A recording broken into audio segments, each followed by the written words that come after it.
জ্বালানি তেলের সংকট আর ঘন ঘন লোডশেডিং এর বৃত্তে বন্দী হয়ে যখন দেশের বড় চাষিরা দিশেহারা, তখন মৌলভীবাজারের বড়লেখা দক্ষিণ ভাগ উত্তর ইউনিয়নে আশার প্রদীপ হয়ে দেখা দিয়েছে পরিবেশ বান্ধব সৌরবিদ্যুৎ চালিত সেচ পদ্ধতি।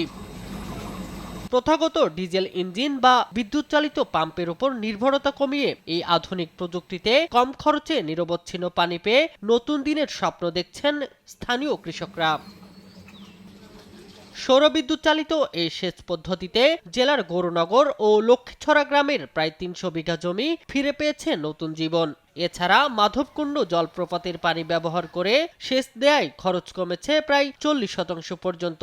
এতে খুশি স্থানীয় কৃষকরা। ও মেশিন চালু হওয়ার পর থাকি আমরা কোনো তেল লাগছে না, কোনো কারেন্টের বিলও দিছি না। এই পানিতে একটু সার থাকায় আমাদের ধানগুলা ভালো হয়েছে। অনেক কষ্ট করে ক্ষেত করতাম, পানির অভাব ছিল, কিন্তু এখন পানির অভাব নাই, আমরা তাই বুঝি এখন ক্ষেত করি। স্থানীয় কৃষকরা জানান, এখন সূর্য উঠলেই পানির নিশ্চয়তা পাওয়া যায়। এতে তাদের কায়িক শ্রম যেমন কমেছে, তেমনি কমেছে মানসিক দুশ্চিন্তা। মাধবকুণ্ড থেকে নেমে আসা মাধবছোড়া, এই ছোড়া থেকে সৌরচালিত মোটরের মাধ্যমে পানি উঠাইয়া আমরা প্রায় ৩০০ বিঘা জমি চাষ করছি, প্রায় ১০০ জন কৃষক। এবার সোলার দিয়েছেন, সোলারে পানি তুলছি, জমি হয়েছে, আমিও করছি, কোনো টাকা লাগছে না।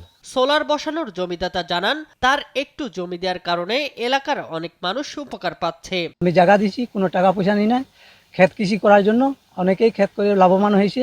আরো যদি ভবিষ্যতে ক্ষেত করা যায় তাহলে অনেকেই লাভবান হবে। জেলার কৃষি কর্মকর্তারা জানান, বৈশ্বিক জ্বালানি সংকটে ডিজেল বা বিদ্যুৎ ব্যতীত এটি টেকসই ও পরিবেশ বান্ধব সমাধান। আমাদের ডিজেল এবং বিদ্যুৎ সাশ্রয়ী করার জন্য এই সৌরচালিত সোলার সেচ পাম্প এটা খুবই যুগোপযোগী।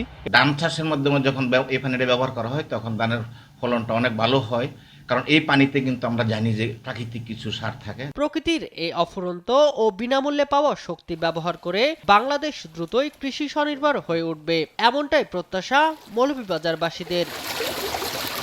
শামীম হোসেন, নিউজ ডেস্ক, দেশ টিভি।